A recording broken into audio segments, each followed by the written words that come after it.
안녕하십니까. 예. 목소리 나오나요? 예, 예. 소개받은 오다입니다. 오늘, 아까 말씀해 주신 것처럼 제가 2월 28일까지 숭실대에 있다가요. 2월 28일 날 경남대 합격 통지서 받고, 그리고 3월 15일 날 사인을 했어요. 그래가지고 사인이 다 마르지도 않고 오늘, 여기 마포구 지역사회보장협의체에 와서 지역사회보장협의체 기능과 역할에 대해서 우리 마포구에서 지역사회보장협의체 활동을 해주시는 그 위원님들 교육을 하는데 코로나로 인해서 이렇게 많지 않은 분들이 참여해 주셔가지고 제가 사실은 온라인보다 오프라인에서 더 강의를 잘한다는 소문이 있고요. 또 제가 그 화면 빨리 잘 안 받아요. 그래가지고 혹시나 저를 이상하게 지금 온라인에서 보시는 분들은 이렇게 비호감적으로 보일 수가 있으나 사실은 굉장히 호감적이다. 그렇죠? 예, 예. 아유, 감사합니다. 제가 마포구랑은 인연이 좀 있어요. 마포구랑 인연이 있는 게 제가 마포구 사회적 경제 여기 활성화 위원으로 한 지금 2회기, 그러니까 한 지금 3년째 이렇게 활동을 하고 있고요. 그리고 작년에, 제 기억엔 작년에 복지과에서 그 복지기준선 관련해서 포럼 한번 했는데 그때 저한테 발제해달라고 해서 발표를 한번 한 적이 있고 그 전년도에, 오늘 바빠서 못 오신다고 한 이정미 실무위원장님 있을 때 제 기억에는 충청도 어디였는데 충청도 어디까지 가서 워크숍 할 때 제가 한번 지역사회보장협의체 위원님들을 한번 교육을 한 적이 있습니다. 예, 그래서 지역사회보장협의체 위원님들 바뀌신 분들도 계시고 또 새로 또 기존에 이렇게 하신 분들 계실 수가 있는데 그때 했던 분들은 제가 봤을 때 한 분도 오늘 여기서 보이시는 분은 그때 우리 실무위원장님 오셨었나요? 네, 실무위원장님 외에는 제가 처음 뵌 또 제가 실수해서 또 제가 다 그때 굉장히 저 뒤에 계시는, 예. 그때 굉장히 많은 분이 오셔가지고 제가 되게 부러워했어요, 사실은. 저 소개를 먼저 조금 드리는 게 좀 이해하시는 게 좋을 것 같아요. 이게 안 넘어가는 것 같은데요. 이게 되는데? 왜 안 넘어가지? 제가 이걸 빼놨네요. 제가 이걸 빼놔서. 어쩐지 아까도 계속 그러면, 예. 저 잠깐 소개를 아까 해주셨지만 잠깐 소개를 드리자면요.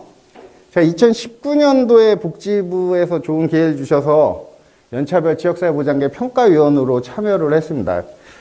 참여를 하면서 지역사회보장계획, 그 전에도 지역사회보장계획 저도 연구를 2기 때부터 2, 3, 4기 제가 타 지역 하기도 했고 그렇지만 어떻게 이렇게 지역사회보장 계획이 이렇게 평가가 되는지를 알게 돼서 저한테 큰 도움이 됐고 또 지역사회보장 협의체의 역할이나 이런 것들도 사실은 오늘 여기 와 계신 많은 위원님들이 주변에 너 해갖고 하신 분들이 대부분이실 거예요. 그렇죠?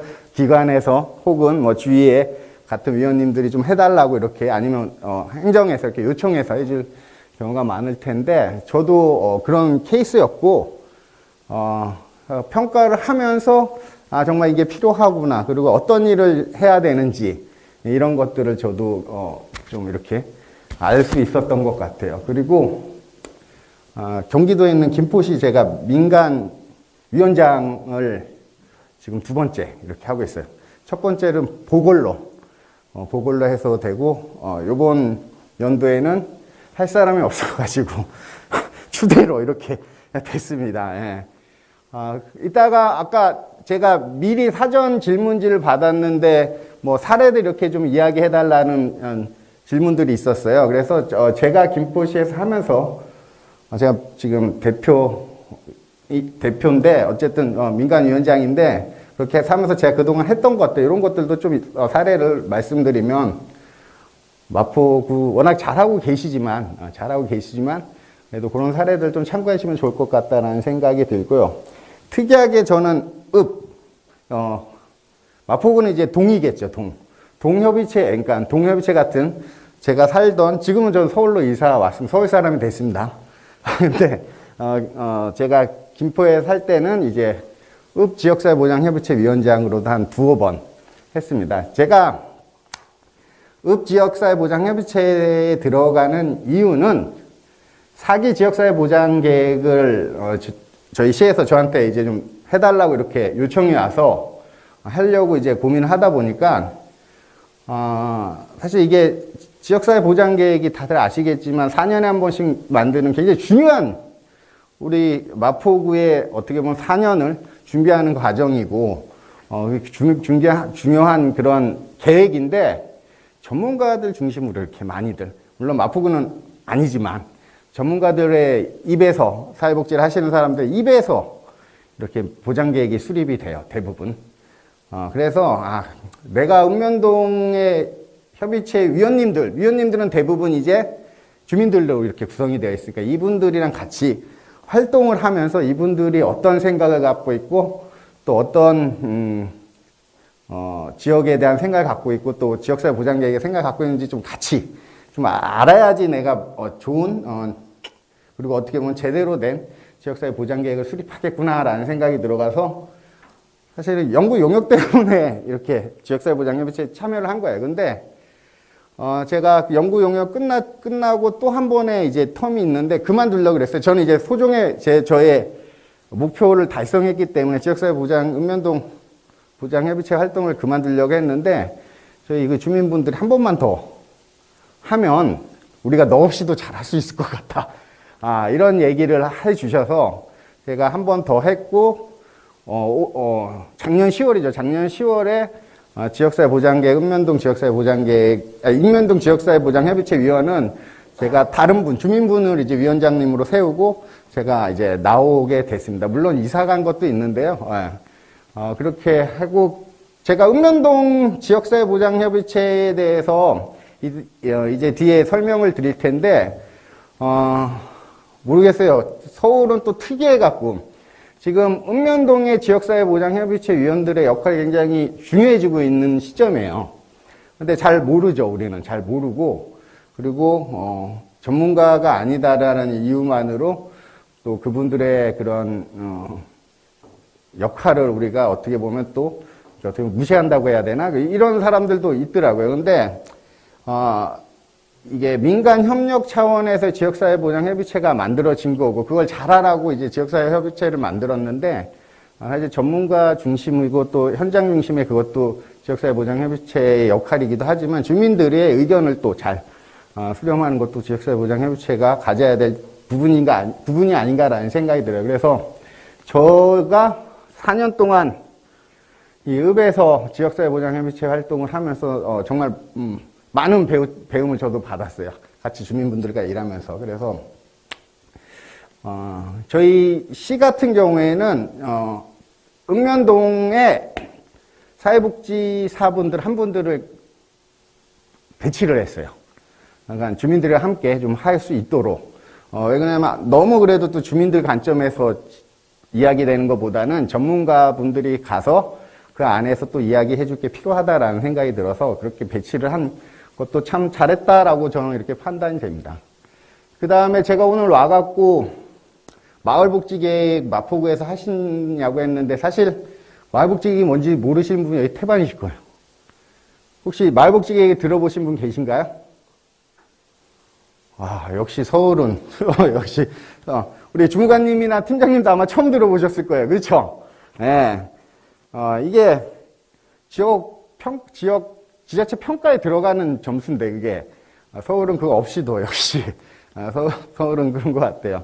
지금 전국에서 마을복지계획 때문에 지역사회보장협의체랑 아주 시군구랑 아주 난리가 났거든요. 근데, 아마 서울은 서울이란 또 특수성이 있기 때문에 마을복지계획에 대해서, 그렇게 관심을 덜 가신 것 같은데, 그것도 좀 이따가, 제가, 기능과 역할에서 좀 말씀을 드리도록 하겠습니다. 그것을 하는 데가 이제 주민복지 서비스 개편 추진단이고요. 그 안에 이제 주민자치 쪽과 찾아가는 보건복지팀이 있고 그 두 개의 제가 컨설팅을 다녔어요. 그래서 마을 자치 쪽이랑 복지 쪽, 요 두 개를 제가 봤을 때, 컨설턴트 중에 제가 유일했던 것 같아요. 양쪽을 다 한, 그런 컨설턴트로. 그래서 이제 최근에 이제 읍면동 지역사회보장협의체 강화되는 그런 면에서의 마을복지 계획이 뭔지, 이런 것들도 오늘 좀 설명을 드리도록 하겠습니다. 그 다음 아까 잠깐 말씀해 주셨는데요. 저희 사회적 경제 분야에 제가 또 조금 공부를 해서 뭐 활성화위원이라든지 이런 것을 하고 있고요. 그 다음에 저희 대전에 있는 모 작은 아주 복지재단에 제가 이사장으로 이렇게 활동을 하고 있습니다. 아까 말씀드린 그 숭실대에서 제가 7년 정도 있었더라고요. 1년 정도. 그러다가 올해부터 강남대에 가게 됐습니다. 먼저 오늘 강의에 앞서서 좀 복지 패러다임 전환에 대해서 이렇게 좀 말씀을 드릴게요. 요 분이 혹시 누군지 알고 계신가요? 혹시, 네. 영어로는 제가 그냥 먹물티 좀 내느라고 일부러 한국 책도 나와 있는데 이거 갖고 온 거예요. 이 토마스 쿤이라고는 혹시 들어보셨나요? 토마스 쿤이라고 하는 학자가 패러다임 전환을 이야기를 하는데요. 이게 과학혁명의 구조라는 우리나라에도 번역된 책이에요. 뭐 사회과학 하시는 분들은 많이 읽으시더라고요.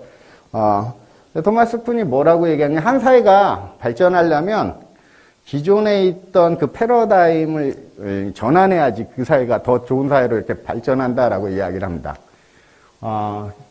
복지에 대한 패러다임 전환이 한국에서도 있었습니다.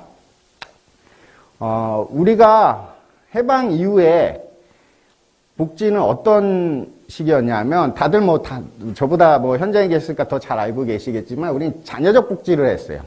쉽게 얘기해서 전쟁고아라든지 미망이들이라든지 이런 분들 대상으로 한 복지를 했었죠. 그렇죠? 처음 들으시는 표정으로 이렇게 있으시면 어떡해요? 그렇게 해왔죠. 그렇죠? 그런데 우리가 이 영화 혹시 보셨나요? 국가부도의 날이라고 김혜수랑 요즘 저 유아인 얘기하니까 우리 중간에 좋아하시네. 네. 유아인 나오고 이랬던 영화인데 97년 경제 위기의 상황을 이제 영화로 만든 거예요. 요새 케이블 이런 데서도 그냥 나오더라고요.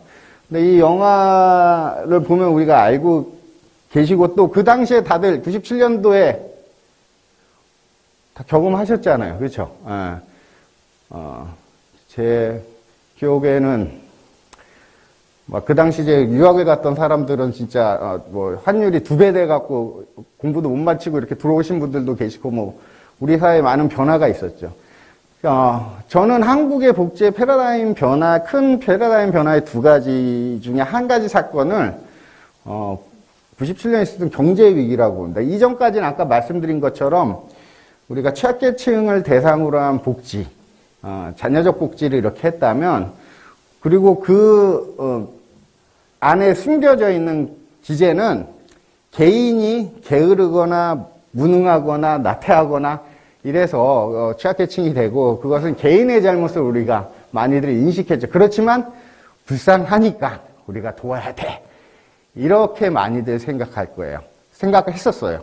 그리고 자선사업가나 이런 분들이 자기네가 갖고 있는 그런 부를 가지고 복지를 하고 당시 우리가 50년 이후에 국가라는 게 사실은 우리가 경제적으로 그렇게 넉넉하지 않았고 굉장히 어려웠죠. 그렇기 때문에 국가가 책임진다라 이런 생각을 하지도 못했고 근데 97년 경제 위기로 그 패러다임이 완전히 바뀌죠. 요것은 개인의 잘못이 아니라 어떻게 보면 사회 구조. 우리 97년도에 우리 부모님들 세대 같은 경우에는 잘 다니던 대기업에서 회사를 그만두고 그게 그분이 나태하거나 무능력해서가 아니잖아요. 그냥 사회적으로 그래야 되는 것에 의해서 직장에서 일자리를 잃으시고 또 그럼으로써 많은 분들이 정말 어렵게 생활하시고 심지어 가정이 파탄되는 그런 사례들도 우리가 봤고 등등과 같이 개인이 아니라 어떻게 보면 사회 구조에 의해서 복지를 받는 사람들이 이렇게 정해지는 그렇게 인식의 전환이 됐고요. 그럼으로써 국가가 사회 안전망을 확충해야 되겠다라는 것으로 많은 제도들을 우리가 손봤죠. 대표적인 게 우리가 생활보호법이라고 하는 최계층을 대상으로 했던 거에서 국민기초생활보장제도로 중기초생활보장법으로 통해서 이걸 권리로서 인정하게 되고 그러면서 완전히 패러다임이 바뀌게 된 거죠. 그러면서 이제 국가가 다양한 복지 정책들을 만들어내고 그러다 보니까 어떻게 돼요? 우리나라에 없는 복지제도가 없죠. 우리나라에 정말 전 세계 웬만한 복지제도를 우리가 다 이렇게 가져와서 한국에 이식하고 뭐 이런 식으로 복지가 굉장히 확대되고 지금도 아마 마포구의 예산의 한 40~50%는 복지 예산일걸요? 아마. 많은 지자체, 많은 데들 70%까지 가는 데들도 있고. 같이 한 지자체, 기초자치단체의 예산 부분에서 많은 부분이 복지로 이렇게 사용이 되고 있죠. 그렇게 국가복지를 계속 확대했죠. 그리고 사회복지직 공무원들도 계속 늘리고, 그죠. 제가 듣기로는 그래도 마포구에는 복지직 공무원분들 중에 여러분들이 과장님으로 이렇게 계신다라는 얘기를 들었어요. 제가 아는 모 지자체는 국장님도 사회복지직 공무원이 되고 이렇게 그럴 정도 이제 행정직보다는 그렇게 연수가 오래되지 않았지만 그래도 지역 내에서 그런 역할들을 복지직 공무원분들이 많이 늘어나고 이렇게 국가가 점점 하고 있고 이번 정부 들어와서 더 늘렸죠. 그게 이제 주민자치형 공공서비스에서 그러니까 서울은 또 특이하게 서울은 이미 서울은 찾아가는 찻동 쉽게 얘기하면 찻동으로 우리가 얘기하는 찻동을 통해서 동에 간호직 공무원이랑 보건직 공무원을 복지직 공무원을 배치했는데 타 지역에서는 그런 인력이 모자라니까 지금 전국적으로 한 게 주민자치형 공공서비스고 그렇게 지금 전국에 읍면동에 복지직 공무원 3명과 간호직 공무원 1명을 배치하라라고 해서 기본형이 그렇게 되어 있는데 그런 식으로 복지직 공무원을 굉장히 확충했죠. 확충하고 지금도 여전히 하고 있어요. 그럼에도 불구하고 요 아시죠? 주인 아주머니께 죄송합니다. 마지막 집세와 공과금입니다. 정말 죄송합니다 하고 어떤 일이었죠 이게? 예, 송파세모녀 사건. 예. 송파세모녀 사건 2013년에 이루어졌죠. 그리고 2014년, 15년 계속 심지어 얼마 전에는 관악구에서 북한 이탈 아사 사건. 우리나라가 경제 GDP 몇인지 혹시 아시나요? 찍어보세요. 예, 매지실 것 같아요. 5위. 야, 우리나라 5위. 너무 쓰셨다. 예. 우리가 지금 10위라고 제가 알고 있거든요. 10위? 10위로 알고 있는데, 우리 뒤에, 러시아가 있고, 이미 영국, 프랑스 이런 나라는 우리가 한참 전에 앞질렀고, 11위가 2019년도인가 러시아로 제가 알고 있거든요. 저보다 다들 젊으신가 그러지는 않은 것 같은데, 우리가 일명 소련을, 경제적으로 앞질렀다라는 게 믿어지세요? 저 어렸을 때만 해도 미국, 소련 강대국, 우리는, 그렇게 강한 나라가 아니었죠. 근데 경제적으로는 이미 한국이, GDP로는, 러시아를 앞질렀다라는 거죠. 그만큼 경제적으로 굉장히 풍요해진 나라가 됐어요. 그리고 국가가 복지를 굉장히 많이 예산을 들여서 하고 있죠. 그럼에도 불구하고 대한민국에서 굶어 죽는 사람이 생겨났고 뿐만 아니라 서초 방배동 맞죠? 방배동에서 이제 장애인 청년의 노모가 이제 돌아가신 2달 만에 발견되고 그렇죠? 등등 자꾸 국가가 복지를 하고 우리 또 복지직 공무원들이 그런 분들을 찾고 그다음에 그런 분들 지원하는데 많은 인력과 재정을 투입함에도 불구하고 여전히 사각지대가 발생하고 있다라는 거죠. 그렇죠? 그래서 이제 공동체 중심의 복지로 패러다임이 완전히 전환했다기보다는 지금 그런 논의들이 이루어지고 그 중심에 저는 지역사회보장협의체의 역할이 굉장히 중요해지고 있다라고 이렇게 말씀을 드리고 싶어요.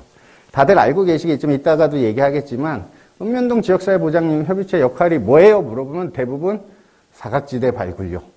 이렇게 얘기를 하고 그분들은 여전히 사각지대라면 어떻게 생각하시냐면 취약계층, 정말 어려운 사람들을 사각지대로 이렇게 보세요. 그래서 저도 사각지대 발굴하러 이제 읍면동에서도 지역사회보장협의체 회의를 하잖아요. 보면 만나서 하는 회의가 누구 집에 어떤 사람이 되게 힘들다 하더라 이런 얘기가 주로 일어나죠.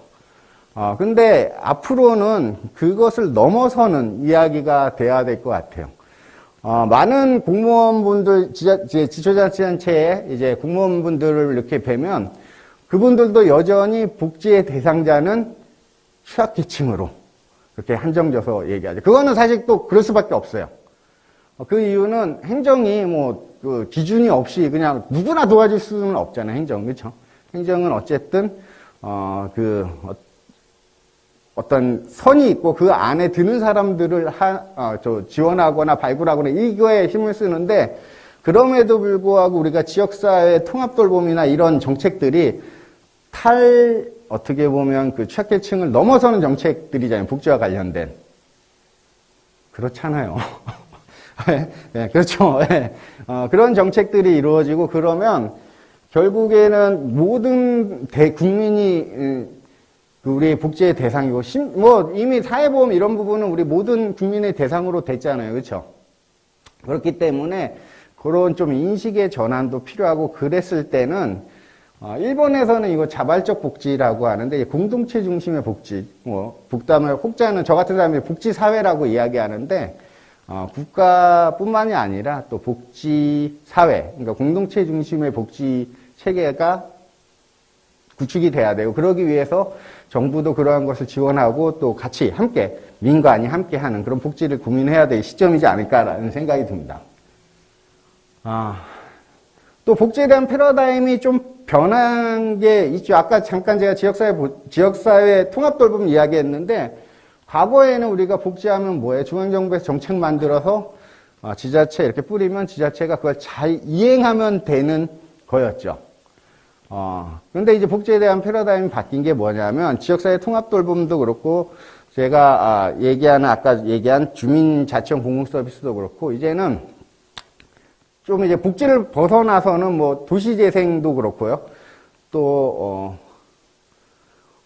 많은 중앙정부의 정책들이 이전에 중앙 공무원들이 설계해서 그거를 기초나 관역에서 이행하는 방식이 아니라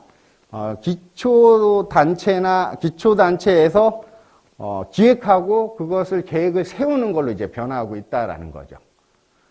지역사회 통합도의 대표적인 사업이고요. 그 다음에 주민자치형 공공서비스, 그 다음에 국토교통발산, 도시재생 이런 사업들이 중앙정부의 굵직굵직한 사업들이 이제는 중앙정부 공무원들이 만들어서 내리는 게 아니라 지역의 특성에 맞게 그렇게 기획하고 설계하고 이런 식으로 변화하고 있다라는 거죠. 제가 근데 사실 오늘 행정에서 들으면 조금 기분 나쁠 수도 있는데 마포구가 지금 몇 만이죠? 38만. 그리고 지역사회보장협의체 역할이 이렇게 중요하는데 사무국에 한 분 계시다란 한 분 맞죠? 한 분 계시다는 제가 깜짝 놀랐어요. 저희 김포시 같은 경우에 지금 40몇 만이 50만 되려고 하는데 저희가 30만 지라고는 물론 경기도에서 한 명을 지원해 주는 게 있었어요. 그래서 지금 사무국에 2명이 있고요. 그 다음에 제가 위원장 되고 나서 50만 도시가 되는데 2명 갖고 안 된다. 그리고 서울 이제 읍면동 보장협의체라든지 이제 협의체 역할이 중요해진 시점이기 때문에 인원을 더 늘려야 된다. 그래서 그걸 건의를 드렸고 그게 아마 추경 때 아마 해대서 한 명을 더 뽑는 걸로 이렇게 됐다고 이렇게 얘기를 드렸거든요. 이게 물론 지역마다 특색이 있죠. 지역마다 특색이 있고 또 지역마다 상황이 다 달라요. 그래서 제가 감히 이렇게 마포구에 와서 이래야 된다라고 말씀드리는 게 적절하지 않을 수도 있는데 오늘 이제 기능과 역할이니까 역할이 많아지면 인원을 늘려야 되잖아요. 그래서 그 고민은 마포구에서 좀 한번 해야 되지 않을까라는 생각이 들어요. 그냥 형식적으로 이게 지역사회보장협의체가 사회보장법으로 이제 만들어진 법적 단체죠. 그렇기 때문에 형식적으로 그냥 우리가 할 거면 뭐 지금 한 분이 이렇게 하는 것도 뭐 문제될 게 없죠. 그런데 우리가 정말 아까 제가 말씀드린 것처럼 공동체 중심의 복지로 이렇게 넘어간다면 여기 위원님들은 사실 다 뭐예요? 현직에 계시잖아요. 그 일 하시면서 엑스트라로 와서 여기서 같이 어떻게 지역을 위해서 이렇게 고민하시고 회의하시고 이러는 거잖아요. 그렇기 때문에 사무국의 인력이 좀 적절해야지 또 그걸 서포트할 수 있다. 저는 감히 좀 과장님 오셨어야 되는데 우리 팀장님이 들어서 부담을 안고 가실까봐. 근데 이거 과장님한테 말씀드리는 거예요. 그리고 구청장님한테 제가 감히 말씀을 드리는 겁니다. 저는 제가 뭐 마포구에서 뭐 활동하는 게 그 사회적 경제뿐이기 때문에 그것도 이제 연임됐기 때문에 이제 곧 또 못하기 때문에 제가 감히 이렇게 말씀을 드리는데, 역할이 많아지면 그 조직이 어쨌든 인력이 있어야지 그 제대로 전 굴러간다라는 생각을 좀 하는 사람이라서 재정과 그래서 조금 부탁을 드리도록 하겠습니다. 어쨌든 이렇게 정책이 지역 중심으로 되고 그렇게 되다 보니까 패러다임이 변한 게 있죠. 그리고 또 하나는 제가 말씀드릴 게 아마 대부분의 기초자치단체의 조직도 보면 복지 쪽 조직도 보면 아동, 뭐 장애인, 노인, 그다음에 여성가족 뭐 이런 식으로 아마 과가 구성이 되어 있을 거예요. 그렇죠? 근데 지역사회보장협의체의 분과도 아마 그렇게 구성되어 있을 거예요. 그렇죠? 그렇게 구성되어 있죠. 근데 2019년도인가 제 기억 19년인가 20년 매뉴얼에 보면 분과 구성을 권역 단위로 이렇게 해도 되게 이렇게 한 줄이 딱 있어요.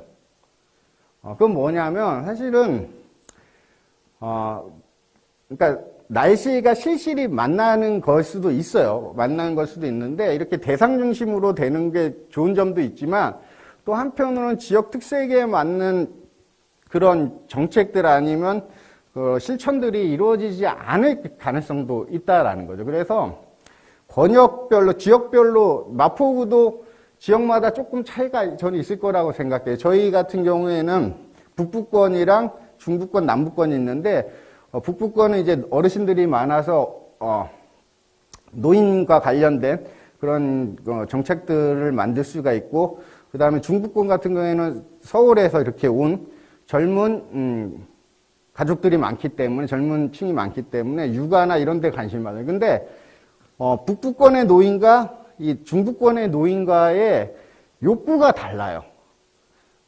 북부권은 아무래도 김포 같은 경우 도농복합도시다 보니까 농촌 지역의 특성을 보이는 반면 중부권 이런 데 노인분들은 같은 노인인데도 다른 욕구가 나와요. 뭐 여가라든지 뭐 이런 거에 더 관심 많고. 뭐 그래서 이게 우리가 이런 뭐라고 얘기해야 되나요? 이게 대상별로 보는 복지에서 최근 들어서는 이제 지역 중 커뮤니티 라이프라고 하는데 지역마다 특색이 다르기 때문에 그런 걸로 조금씩 변화하고 있는 시점이지 않을까라는 생각이 들어요. 근데 또 저희 같은 경우에도 김포시 같은 경우에 제가 위원장 되고 나서 분과를 번역으로 만들어라, 제가 만들고 싶다 이렇게 했는데 그게 또 잘 안 되긴 또 안 돼요. 그런데 그런 노력들이 좀 이루어져야 되지 않을까라는 생각이 들어요. 그래서 이게 실시가 날씨 이렇게 맞춰서 촘촘하게 그렇게 좀 우리가 분과도 좀 고민해 보아야 될 시점이 아닌가라는 생각을 하고 있습니다. 지역사회보장협의체의 기능과 역할을 얘기하기에 앞서 조금 복지 전달 체계에 대해서 개편에 대한 흐름을 좀 말씀을 드리도록 하겠습니다. 뭐들 다들 아실 수도 있는데 이거 우리 언제죠? 대학교 때 사회복지 하신 분들은 대학교 때 다 배웠었던 내용이에요. 근데 졸업을 일찍 하신 분들은 이 앞에 부분만 배우고 이 뒤에 부분을 이제 막 못 배우신 분들도 있으실 것 같아서 제가 좀 말씀드리도록 하겠습니다. 처음으로 이제 이거는 공적 전달 체계 부분인 거죠. 공적 전달 체계의 변화 87년도에 이제 사회복지 전문 요원 별정직으로 뽑았죠. 그리고 92년도에 이분들을 일반직으로 전환을 했습니다. 그래서 지금 복지직 공무원분들을 이렇게 뽑는 그런 형태고요. 그리고 우리가 95년에서 99년에 보건복지 사무를 시범 사업을 합니다. 지금 그래도 서울시 같은 경우에는 차동이나 뭐 이런 걸 통해서 그러니까 건강 부분, 간호와 복지에 결합되는 형태를 많이 갖고 있지만 타 지역을 보면 사실 아직 그런 인식조차 없어요. 근데 우리가 노인복지에서도 대부분 노인의 뭐 다양한 욕구 있지만 건강 욕구가 굉장히 높잖아요. 그렇죠? 그런 부분이 있으면 이 보건과 복지가 결합돼야 된다라는 논의를 우리 95년도부터 했더라고요. 그래서 저는 이 정책을 만드시는 분들이 그냥 대단한 것 같아요. 이런 걸 미리 본 거잖아요. 근데 95년도에 했지만 이게 어떻게 됐죠? 실패했죠. 실패한 뭐 다양한 이유가 있지만 뭐 지금도 현장에서는 그러한 문제점이 발생하고 있죠. 복지랑 보건이랑 섞이지가 않는. 그래서 저런 사업을 했는데 잘 안 됐고. 근데 저는 오히려 지금 시대에는 저게 조금 시대적인 흐름 그리고 시대적인 상황 때문에 먹히지 않을까라는 생각이 들어요. 그 이유는 당시에는 노인과 그렇게 많지 않았죠. 그렇죠. 그러니까 노인이나 뭐 건강에 대해서 이게 복지랑 연결이 돼야 돼라는 생각을 아마 했을 거예요. 근데 지금은 우리 복지하시는 분들도 아마 노인 쪽 일하시는 분들 우린 건강이랑 보건이랑 연결이 돼야 돼 이런 생각 다 하고 계실 거라는 거죠. 그렇기 때문에 이게 조금 늦게 정책이 만들어지거나 혹은 지금쯤에 해야 될 얘기를 먼저 너무 하지 않았나라는 그런 또 생각을 합니다. 이때까지만 해도 중앙정부가 지자체 복지 사무들을 이렇게 했던 시기이죠. 그래서 중앙정부 차원에서 어쨌든 복지에 대한 전달 체계를 구상하고 그렇게 했는데 2004년도에 이제 사회복지 사무 시범 사업을 하죠. 시범 사업을 하고 2005년도에 사회복지 사무가 지방 이양이 됩니다. 그래서 지금 뭐 거꾸로 뭐 이제 아동 같은 경우에는 중앙으로 환원해달라고 막 이런 요청이 있는 걸로 제가 알고 있어요. 근데 많은 사무들이 지방 이양이 됐죠. 지방 이양이 됐고 그 이유는 이제 지역에 맞는 복지를 설계하고 하라라는 의미인 거죠. 그럼으로써 이제 지역사회 보장협의체 설치 의무화가 됐고 이전에 지역사회 복지계획이었죠. 그러니까 지역사회 복지계획을 수립하라 지자체가 시군구가 그리고 많은 분들이 오해하시는데 지역사회 보장계획을 수립할 때 사무국의 일로 이렇게 생각하는데 이건 명확하게 시군구청장의 역할이에요. 시군구청장이 마련해야 되는데 사무국은 서포트하는 거고요. 민간위원들은 그것을 함께 하는 그런 거지 그것을 마포구는 안 그러시죠? 마포구는 안 그러실 거예요. 대부분 이제 사무국에서 하거나 혹은 민간 중심으로 이렇게 하는 그런 형태를 갖추고 있죠. 근데 어쨌든 그것의 업무는 시군구청장이 책임지게 되어 있는 거죠. 지역사회 보장 계획은. 그 다음에 이제 2007년도에 주민생활 지원 체계로 개편되는 이게 이제 처음으로 복지와 관련된 일이 행정안전부로 넘어갔던 사건이죠. 오래된, 지역의 이제 공무원분들은 웬 갑자기 행안부에서 복지 얘기를 하지만 이런 경험을 하셨을 거예요. 요 얘기도 재밌는 게 있는데, 이거는 제가 녹화만 안 돼 있으면 녹화를 안 한다는 전제조건에서 제가 그 히스토리를 이야기해 드릴 수 있는데, 오늘 이게 온라인으로 송출이 된다고 해서, 제가 또 제 목숨에도 또 이렇게 하나밖에 없기 때문에 제가 그거는 다음에 이거 끝나고 여기 계신 분들한테만 이 말씀을 드리도록 하겠습니다. 예. 그게 뭐냐면 이제 지방 이양을 하면서 뭐냐면 아까도 말씀드린 것처럼 이제는 복지와 관련된 부분에 있어서 시군구가 그 역할을 해라라고 한 거죠. 그런데 시군구가 역할을 하라라고 역할을 가져왔는데 어때요? 복지에 대한 주민들의 체감도는 어떤 것 같아요? 현장에서? 대답을 안 해주시네. 명단 없어요? 명단? 체감도가 낮죠? 이게 중앙정부에서 지자체로 이게 사무나 이런 것들이 복지에 관련된 게 이양됐다라는 것은 국민들의 복지 체감도를 높여야 되는데 그게 굉장히 그러면 우리가 시군구로 지방 이양됐음에도 불구하고 주민들의 복지에 대한 체감도는 굉장히 높지 않다라는 거죠. 그래서 고민을 한번 왜 높지 않을까요? 많은 지역에서 지자체에서 사실 복지와 관련된 일들을 하잖아요. 왜 그런 것 같아요? 저는 개인적으로 그게 이게 미스매칭이 좀 있지 않았나라는 생각이 들어요. 그 이유는 뭐냐면 미스매칭이라기보다는 우리 사실 주민분들이 행정에 만나는 접점이 시군구청일까요? 구청에 우리 민간에 계시 오늘 오신 분들은 사실은 시군구청에 자주 오시죠. 회의하러. 아마 자주 오실 거예요. 회의나 뭐 어떠한 일들 때문에. 근데 일반 우리가 주민들이 시군구청에 올 일이 많을까요?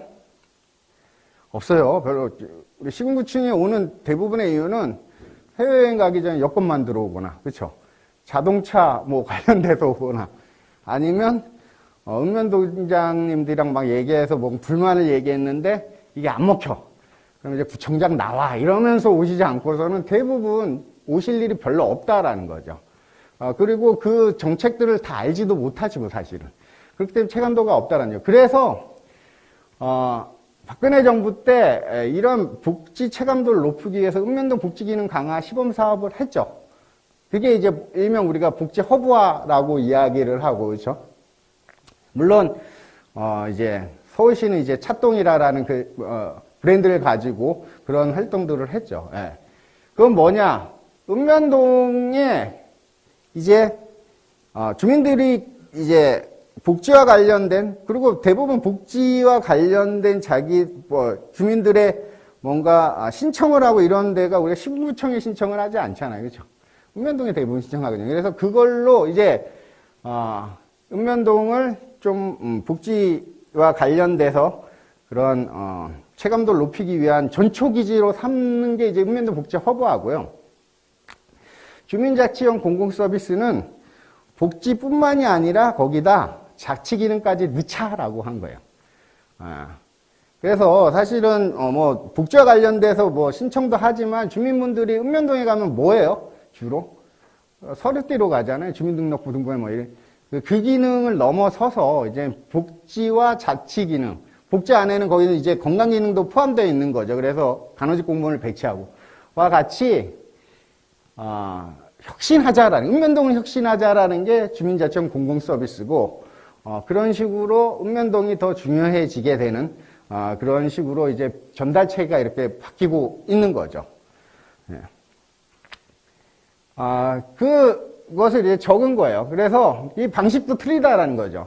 이전에는 중앙 집권적이고 또 행정이 주도하는 복지였다면, 이제는 주민이 주도하고 지방 자치가 되는 그런 걸로 이제 변화했다라는 거죠. 방법도 중앙 집권이고 행정 주도다 보니까 상위 하달 방식, 탑다운 방식이었다면 이제 그리고 대부분 이제 우리가 아까도 제가 잠깐 뭐 말씀을 드렸지만 행정의 공무원분들이 시혜적으로 그리고 보호적으로 이제 주민들 취약계층 중심으로 이제 복지를 생각했고 그 다음에 주민들을 이제 동원하는 그런 식의 복지를 했었죠. 근데 이제 이렇게 세상이 바뀌고 변화되면 주민이 주도해야 되고 그거는 이제 탑다운이 아니라 버튼업 방식이 돼야 되고 그 안에서 우리가 그 취약계층이 아닌 우리 모두가 그 복지의 대상이자 복지를 시행하는 사람으로 이제 변화되는 시점이지 않을까라는 생각을 합니다.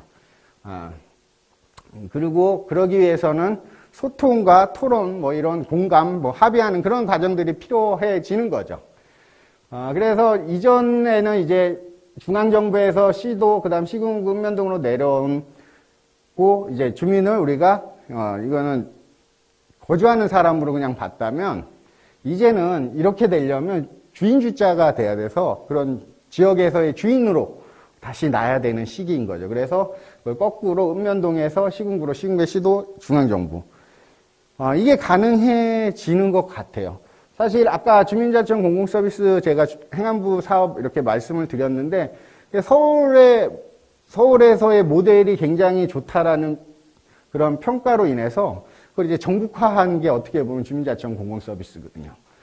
그래서 이제는 그게 이제는 마포구에서 어떠한 정책들을 만들어지면 그게 서울시 사업으로 가고 서울시 사업이 전국 사업으로 가고 이게 가능한 시기로 이렇게 변화했다라는 거죠. 제가 몇 시까지, 몇 시까지, 4시까지죠. 제가 10분만 더 하고 좀 쉬도록 하겠습니다. 그러면 지역사회 보장 협의체에 대해서 조금 이제 말씀을 드리도록 하겠습니다. 너무 제가 전달 체계라든지 복지 패러다임 전환에 대해서 말씀드려서 언제 우리가 지역사회 보장 협의체의 기능의 역할을 알아 이렇게 하는데 다들 여기 알고 계신 분들이고 또 오늘 유튜브로 송출되는 내용을 보시는 분들은 지역사회 보장 협의체 뭔지 다 알고 계실 거예요. 활동을 하시기 때문에. 근데 그래도 조금 말씀을 드리도록 하겠습니다. 대표협의체는 지역사회 보장과 관련된 심의 자문을 하는 겁니다. 시민 자문을 하는 중심이고 그렇게 하는 거예요.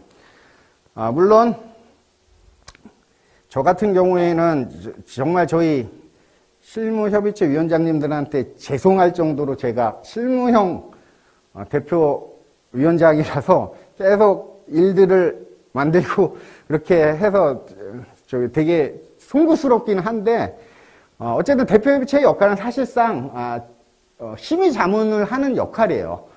시민 자문을. 근데 실질적인 업무는 사실은 실무협의체 중심으로 이루어지는 게 맞아요. 그렇죠? 오늘 여기 대표협의체 위원님들은 한 분도 안 오셨죠? 그러니까 당연지 대표위원님 말고, 예, 그렇죠. 그러다 보니까 어떤 일들이 벌어지냐? 이게 결제를 하는 거기 때문에 이게 제가 좀 이따가 말씀드리면 이게 수평적으로 대표협의체, 민간협의체, 실무협의체, 그 다음에 읍면동협의체가 돼야 되는데 수직적으로 또 이해들 하고 계시는 분들이 있어요. 그쵸? 근데 수평적인 거예요. 대표협의체 그냥 자문이랑 심의하면 되지만 위에 있는 그런 조직이 아닌데 그렇게들 또 오해하시는 분들이 계세요. 그리고 그러다 보니까 어떤 일들이 생기냐면 내가 관장인데 실무협의체 가면 되겠어.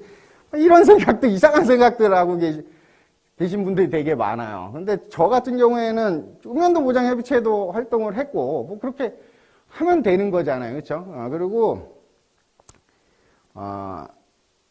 실무협의체 위원님들도 실무협의체 할 때, 우리 관장님이 거기 들어가 계신데 내가 하기는 좀, 또 이상하게도 얘기하시는 분들이 많아요. 근데 그게 아니죠. 이거는 기관의 대표로 와서 기관에 뭐로 하는 게 아니라 우리 마포구를 위해서 위원으로 모시고 그 위원들이 그 활동을 하는 거예요. 지금 내가 하고 있는 그 조직의 그 체계가 아니라 마포구 지역사회 보장계 혹은 지역사회의 복지와 관련된 일을 함께 잘 해보기 위해서 모이는 그 구성단체이지 그거랑 전혀 상관이 없다. 저는 그렇게 좀 말씀을 드리고 싶습니다. 그래서 실무협의체는 여러 가지 심의 안건을 사전 검토하고 또 실무협의체 내에 여러 가지 분과들 이런 활동들을 하시고 그 다음에 이런 실무 분과에 대한 역할을 조정하는 등과 같은 거진 모든 것을 하시죠. 그렇죠? 모든 것을 하시고 그 다음에 실무 분과는 예를 들어서 아동분과는 아동과 관련되어 있는 우리 지역의 조직들과 같이 연계 사업도 하고 아니면 뭔가 특화 사업도 하고 이런 식의 활동들을 하고 있는 거죠. 근데 실무협의체에 위원으로 참석 안 하지만 분과에 참여하시는 분들도 또 계시고 이러잖아요. 그렇죠? 그렇게 하고 있는 거고 그 다음에 동협의체는 주로 이제 주민 중심으로 이렇게 되어 있는데 그분들이 여기 나와 있듯이 사각지대 발굴, 요거에 꽂혀 계시죠. 사각지대 발굴, 그렇죠? 물론 사각지대 발굴 중요합니다.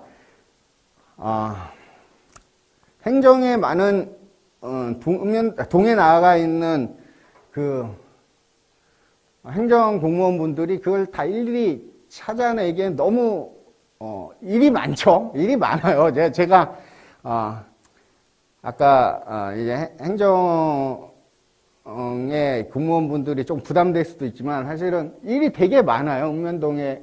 특히 읍면동에 있는, 최근 들어서는 뭐 코로나 관련해서 그런 뭐 지원도 나가고 또 재난지원금 뭐 이런 것들 다 읍면동에서 스크리닝 해갖고 또 올리기 때문에 그런 일들이 굉장히 많다고 하더라고요. 예. 그렇기 때문에 일이 많아요.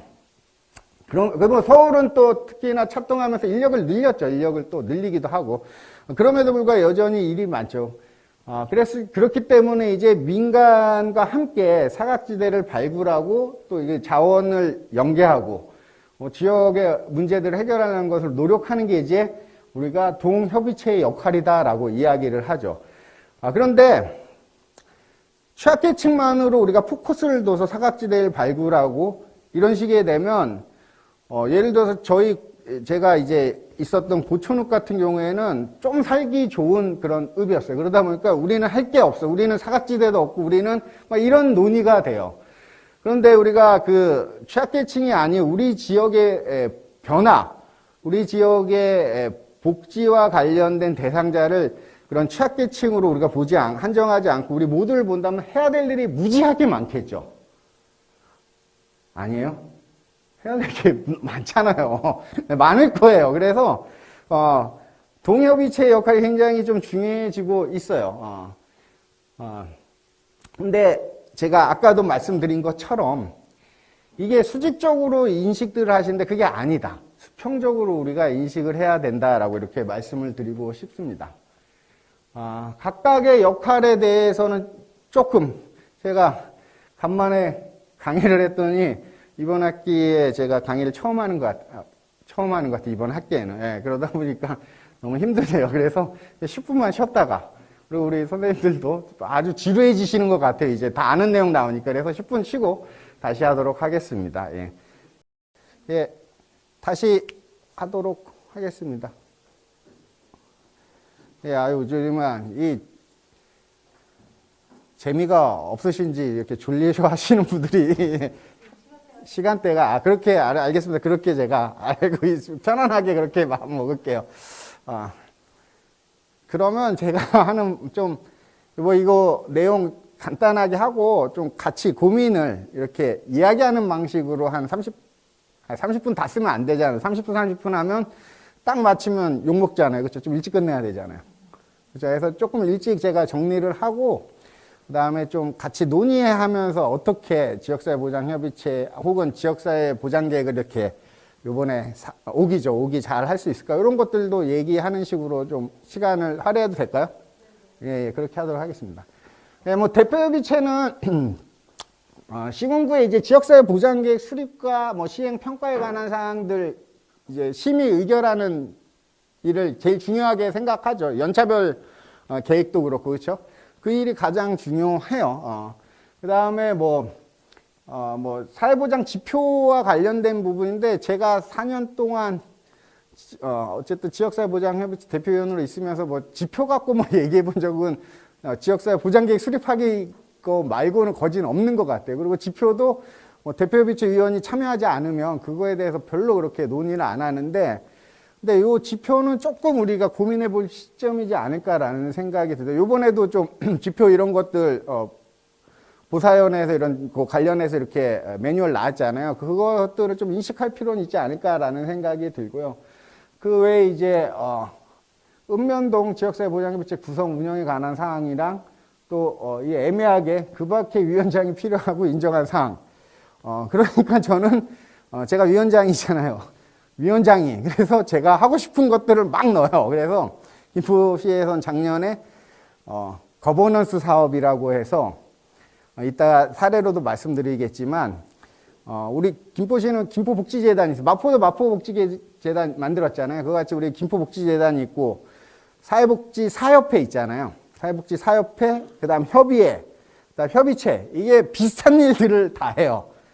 그래서 우리가 그러려면 이제 약간 거버넌스 해서 니네가 뭐하고 우리가 뭐하고 이런 것도 일도 좀 조정하고 또 예를 들어 사회복지예산의 날에는 협의회가 주관이지만 다 함께 뭔가를 하는 그 다음에 사협회에서 뭐 예를 들어서 포럼을 하면 그 주제가 겹치지 않게 이런 것들을 좀 논의하는 그 구조를 좀 만들 필요가 있겠다 싶어가지고 거버넌스 사업을 작년에 했어요. 올해도 그건 계속 하는데 예산도 얼마 예산 뭐 시에서는 예산 뭐 그거 하느라고 뭐 힘들었다고 얘기하지만 별로 예산 크지도 않고 이렇기 때문에 그걸 이제 저희들이 하고 있고 그거는 2달에 한 번 뭐 회장이나 위원장이나 회표장이나 뭐 이런 사람들이 대전 대표나 해갖고 한 번씩 만나고 그 다음에 시장님 가끔 이렇게 모셔가지고 이런 얘기도 좀 들으시라고 이렇게 하는데 작년에 그 사업을 처음 시작했는데 시장님이랑 코로나 때문에 영 만나지를 못했고 우리끼리만 하고 실무진들이 있어가지고 요걸 그냥 해도 돼요? 그냥 들리시죠? 마이크 안 달고 할게요. 실무진들은 한 달에 한 번 이렇게 만나서 그런 논의들을 합니다. 그 다음에 또 하나가 사례지만 복지 브랜드 사업을 했어요. 저희 복지 브랜드를 만드는 것을. 그래서 뭐 지역사회보장협의체 그런 브랜드가 있는데 그것을 저희는 네이밍도 하고 또 그 작업을 좀 했어요. 그래서 같이 누림이라는 네이밍을 시민 공모전으로 해서 이렇게 했는데 그거 하다 보니까 사무국에서 어쨌든 그걸 이끌어 가기 때문에 사무국 인력이 필요하죠. 뭐 자꾸 제가 이렇게 일을 벌리니까 해야 될 일이 많으니까. 그리고 이제 아까도 말씀드린 것처럼 제가 좀 이따가 말씀드릴 텐데 마을복지계획을 읍면동에서 수립해야 되거든요. 행안부에서 마을복지계획을 수립하라고 읍면동은 1년에 한 번씩 수립을 해야 돼요. 그걸로 수립했냐 안 했냐 여부로 지자체 평가에 그걸 반영해요. 그런데 제가 그 평가에도 참여해 봤지만 대부분 다 했다고 해요. 마포구도 아마 했다고 해서 냈을 거예요. 그게 지역사회보장협의체의 읍면동의 특화사업을 이제 했다고 이렇게 내는데 그거랑은 조금 성격이 달라요.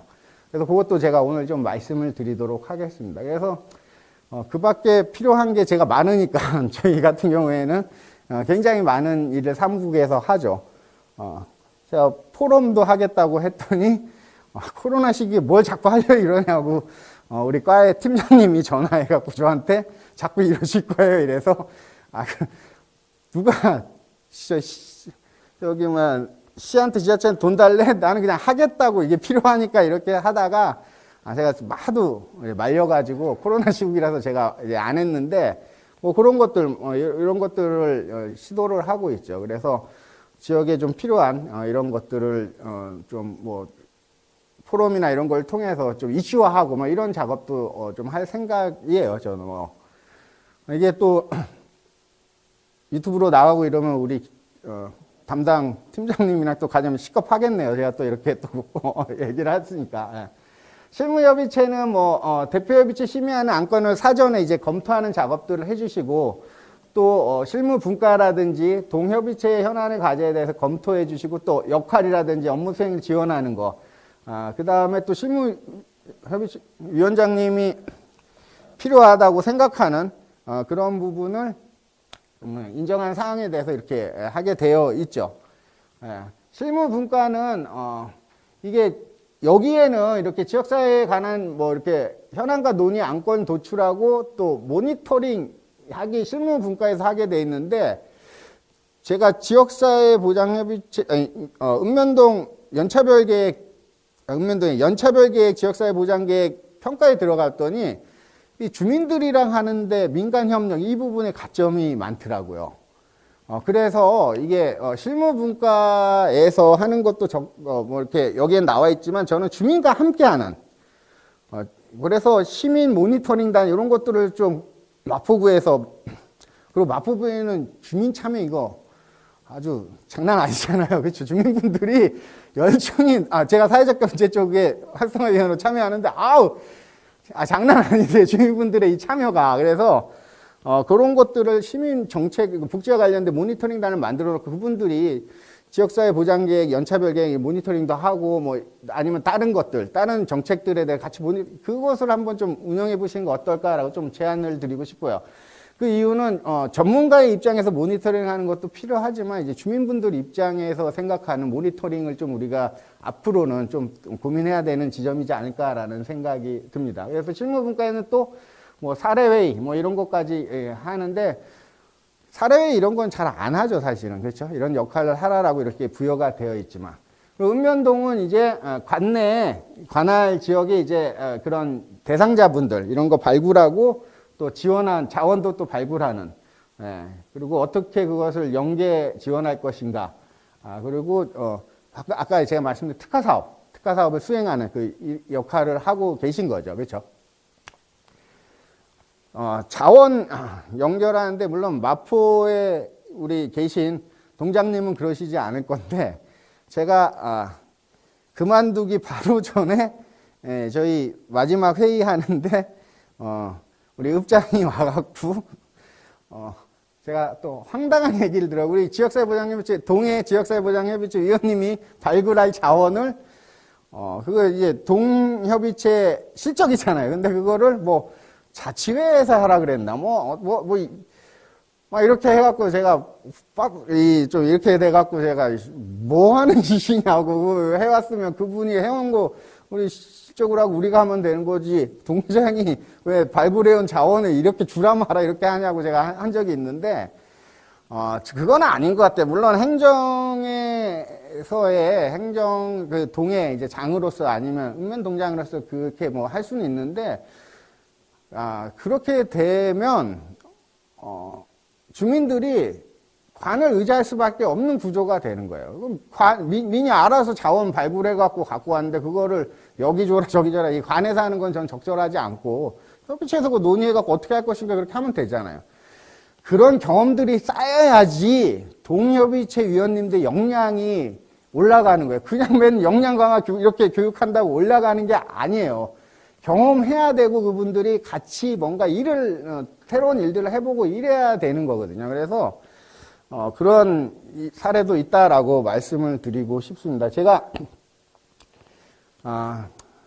읍면동 저희 협의체 좀 역량 강화했던 사례를 좀 말씀을 드릴게요. 이게 실무 오늘 협의체 위원님들이 오셨지만 그래도 읍면동 지역사회 보장 협의체가 중요해지고 있기 때문에 좀 말씀드리자면 제가 어떻게 했냐면 지금 여기 아마 나왔을 거예요. 역할이 이제 중요해진다라고 이야기를 했지만, 여기 좀 말씀드릴게요. 물론 제가 쓴 거죠. 제가 써서 프로포잘을 낸 거죠. 그리고 최근 들어서 읍면동, 그러니까 지역사회 보장협의체 이 사업 많이들 하더라고요. 송파구에서도 해서 제가 교육 한번 갔다 오고 이랬는데 제가 할 때만 해도 읍면동에서 읍단위에서 유일하게 저희가 받아왔었거든요. 그래서 막 신문에 내고 막 이랬었는데, 보건복지인력 개발의 지역사회 현장 주도 학습이라는 게 있어요. 그게 뭐냐면 이제 지역의 공동체들이, 자기들이 공부하고 싶은 것을 강사들을 이렇게 모셔서 학습할 수 있게.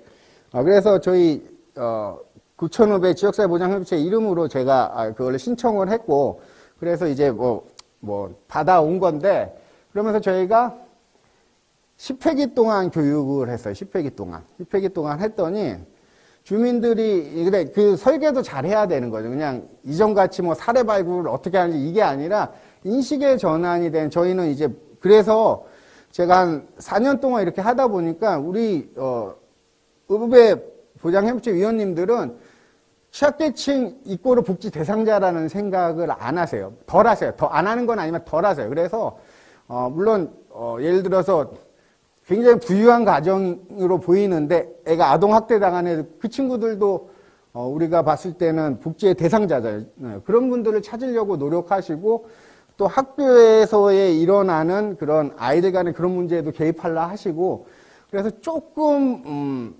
많이 변하셨어요. 그래서 이제 이런 학습들이 지속적으로 이루어지면 그리고 또 이런 경험들이 있으면 저희들 이런 이런 발표대 이런 것은 제가 하지 않고 우리 위원님들이 PPT 직접 만드시고 직접 발표하시고 이런 식으로 이렇게 설계를 했더니 이분들의 역량이 이렇게 역량이 이렇게 역량이 이제 성장하는 것을 이렇게 느끼게 되더라고요. 그러면서 이제 제가 나간다 하고 이제 말씀드릴 때도 너 없이도 우리 잘할 수 있어. 이런 당당함을 보여주시더라고요. 저는 사실 내심 너 없으면 안 돼 이렇게 하실 줄 알았는데 너 없어도 잘할 수 있어 이렇게 되시더라고요. 그래서 그런 경험들을 주민분들이 해 줄 필요가 있고 그것에 굉장히 좋은 그런 사업이 저는 마을복지계획이다라고 생각을 해요. 마을복지 행안부에서 하는 마을복지계획이 그게 굉장히 우리 특화사업 혹시 여기서 읍면동 보장협의체 활동하고 계신 분 계시나요?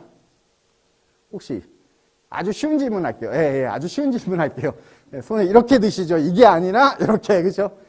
그래서 특화사업 어떻게 만드셔서 하세요? 특화사업, 읍면동. 동특화사업.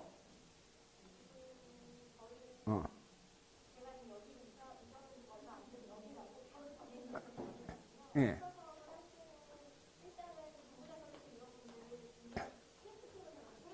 예.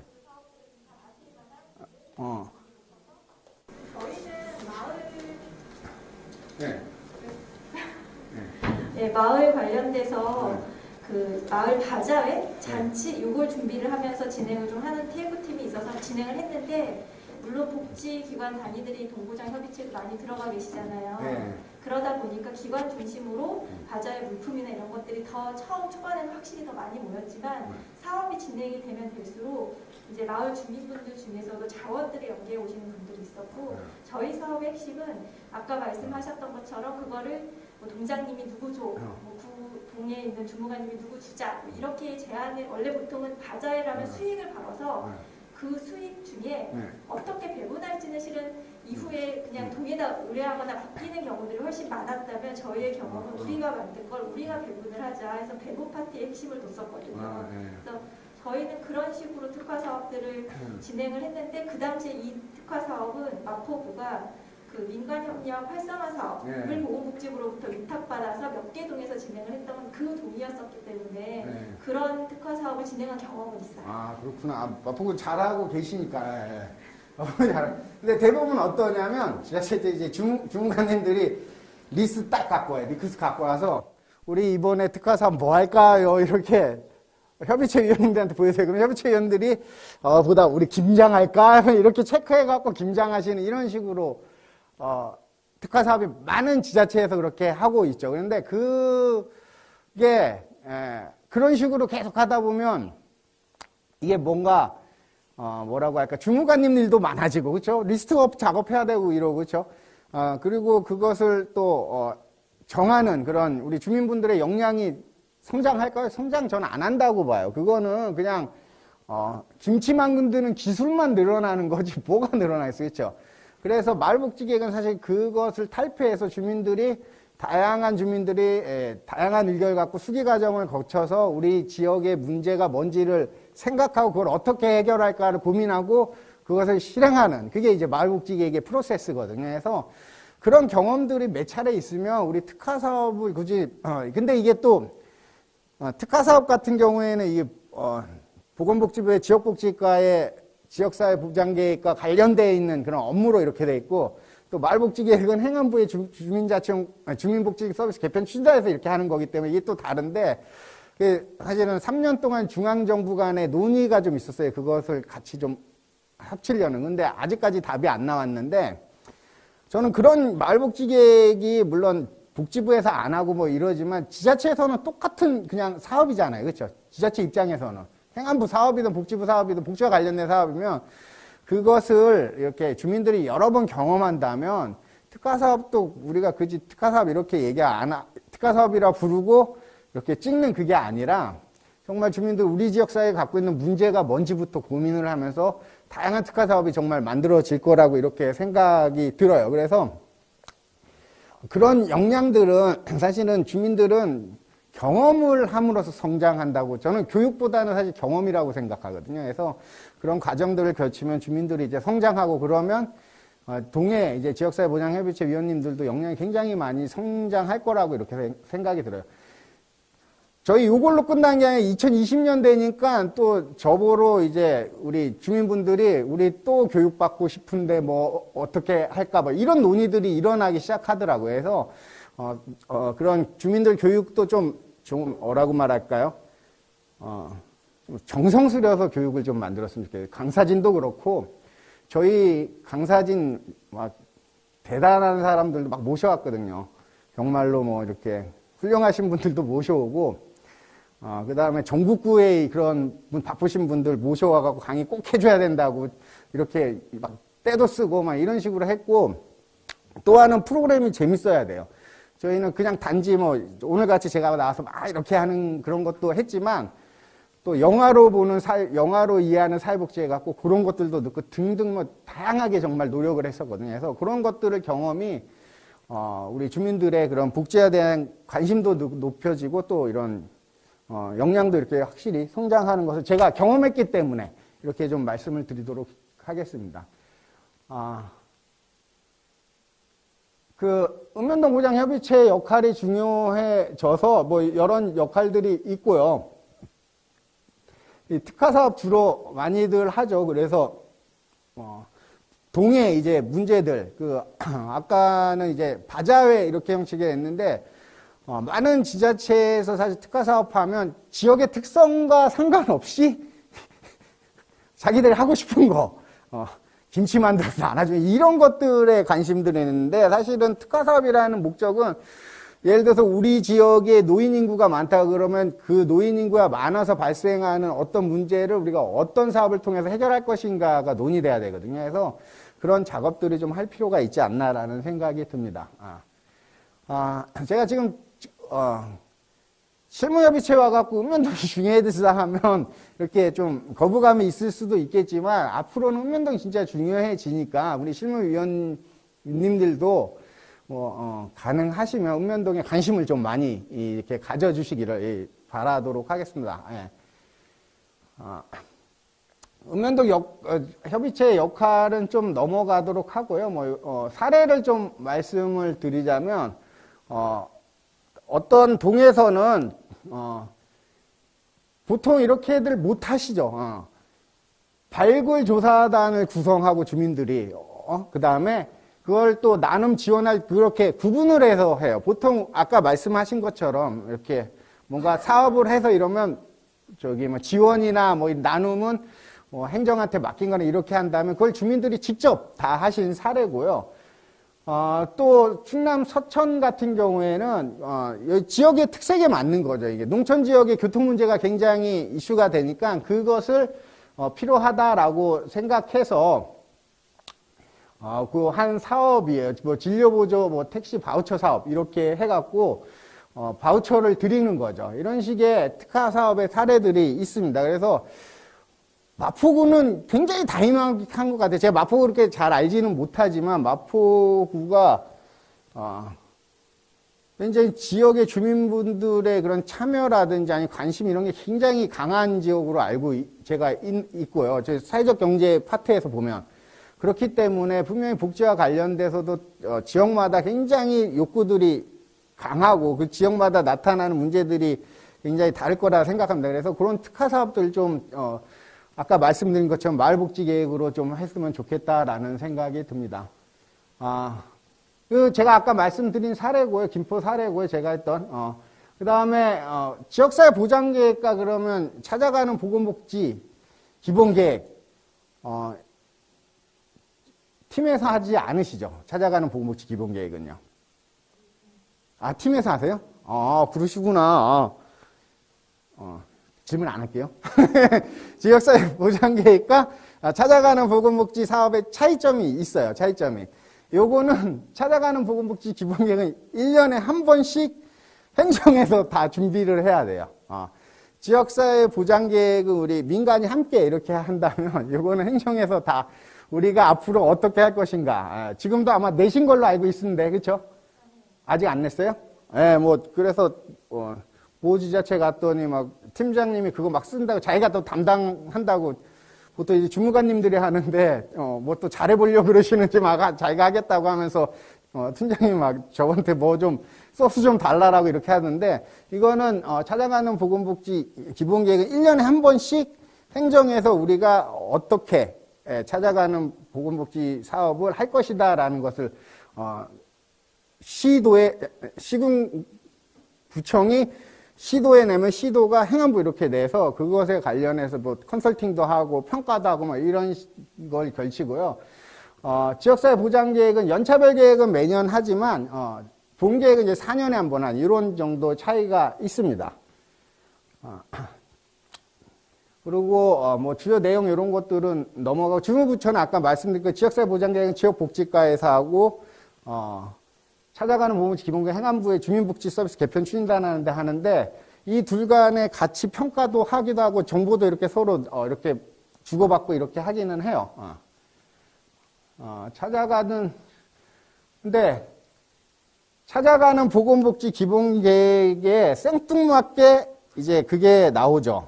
마을복지계획이 이제 딱 나오니까 우리 행정에서는 이제 깝깝한 거예요. 마을복지 왜 갑자기 해야 돼? 라고 이렇게 생각을 하는 거죠. 그럼 왜 해야 되는지를 좀 말씀을 드리자면, 아까 제가 복지 패러다임 전환, 그 다음 전달 체계의 전환 이야기 한 내용들이에요. 그래서 뭐 여러 가지 패러다임 전환한 부분도 있지만 저출산 고령화나 뭐 1인 가구 이런 것들이 급증하면서 복지 사각지대 확대 등으로 아까 말씀드린 것처럼 읍면동 단위 마을공동체 중요성이 이제 강조가 되기 시작한 거예요.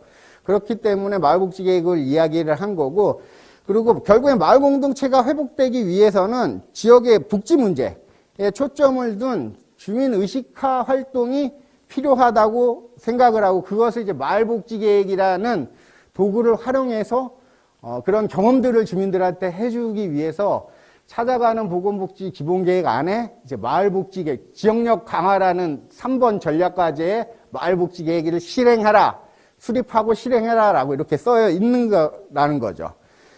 그래서 마을복지계획을 조금 말씀을 드리도록 하겠습니다. 제가 이 슬라이드에서는 안 갖고 왔는데, 네. 마을복지계획은 아까도 말씀드린 것처럼 읍면동 단위에서 마을공동체를 구현을 위해서 주민들이 자발적으로 참여하고 또 그걸 협력함으로써 복지의제를 찾아서 스스로 그 의제를 해결하는 이제 다양한 활동에 대한 계획과 실천이다라고 말씀드릴 수가 있어요. 아까 특화사업을 주무관들이 가져와서 뭘 할까를 하면 우리가 인기 투표하듯이 뽑는 게 아니라 주민들이 모여서, 근데 이건 지역마다 달라요. 그 주민이라고 하는 것은 행안부에서는 그때 이제 지역사회보장협의체가 그 역할을 하라고 명시를 해놨어요, 사실은. 동협의체가. 근데 지역마다 상황이 다 다른 거예요. 어느 지역은 협의체 활동이 미약하고 주민자치 활동이 활발한 데가 있고, 또 어느 지역은 그분이고, 지역마다 다 완전, 한 시군구라 해도 그 안에 읍면동 단위에서 완전히 다 차이가 나요. 그래서 그럼에도 불구하고 행안부에서 이제 지역사회보장협의체 중심으로 해달라는 게 매뉴얼에 나와 있거든요. 매뉴얼에 나와 있어요. 그러다 보니까 이제 지역사회보장협의체 특화사업이 이꼴 마을복지계획 이렇게 된 점이 있는데, 그게 아니라 마을복지계획은 제가 아까 말씀드린 것처럼 행안부에 찾아가는 보건복지 기본계획에 담겨져 있고, 그것은 자발적으로 주민들이 참여하고 협력해서 지역의 복지와 관련된 의제를 스스로 어떻게 해결할 것인가를 논의하는 그 과정을 마을복지계획이다라고 이제 말씀을 드릴 수가 있습니다.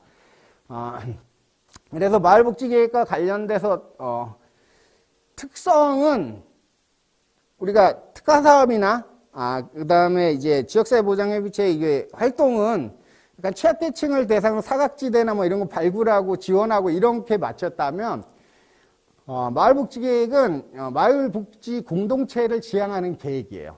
그래서 꼭 취약계층이나 이런 사람을 대상으로 한 것을 안 해도 돼요. 물론 그런 게 필요하면 그런 논의를 하고 지역 주민들이 그게 필요하다 하면 그걸 하면 돼요. 그러다 보니까 이제 막 생뚱맞게 주간보호센터를 지어주세요. 막 이런 논의들이 막 있죠. 왜냐하면 읍면동에 가면 복지시설이 아무것도 없어요, 정말. 그러다 보니까 농촌의 읍면동에는 뭔가 복지시설이 필요하고 노인들이 많고 이러다 보니까 주간보호센터 만들지 이런. 것들도 많이 나오기도 해요. 그런데 어쨌든 그 논의가 일어났다라는 것은 그 문면에 그게 필요하다라는 게 드러난 거잖아요. 그렇죠? 바로 못하겠죠. 1년 동안 그게 되겠어요? 안 되잖아요. 그러면 그런 것들이 이제 제 개인적으로 지역사회 보장계획에 담기면 되거든요. 사실은. 그렇잖아요.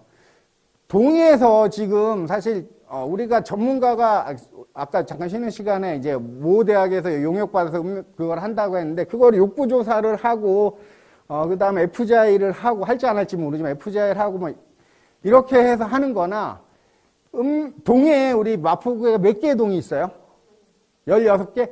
16개 동에서 매년 마을복지계획이라는 것을 한다면 그 안에서 지역사회 보장계획에 담을 내용들이 생기겠죠. 그럼 그런 것들을 같이 이렇게 지역사회 보장계획에 전 태우면 된다고 생각하고 그 논의가 3년 내내 지금 복지부 지역복지과랑 행안부랑 논의하는데 그게 명확하게 되지는 않았어요. 근데 저 개인적으로는 아까 말씀드린 것처럼 읍면 지역에는 노인분들의 주간보호센터가 필요한 게 드러난 거잖아요. 완전히 그건 주민들끼리 논의를 해서. 그럼 그거는 진짜 지역사회 보장계획으로가 삼을 만한, 그럼 지역의 특색에 맞는, 읍면 내 특색에 맞는 지역사회 보장계획이 수립되는 거잖아요. 그렇죠? 그런 것들을 함께 고민할 수 있지 않을까라는 생각이 듭니다. 그리고 마을 의제라는 것도 그렇고 주민의 다양성이 담보가 돼요. 아까도 지역사회 보장협의체의 중심이라고 했더니 지역사회 보장협의체에서 그걸 꼭 해야 된다. 저는 그렇게 생각하지 않거든요.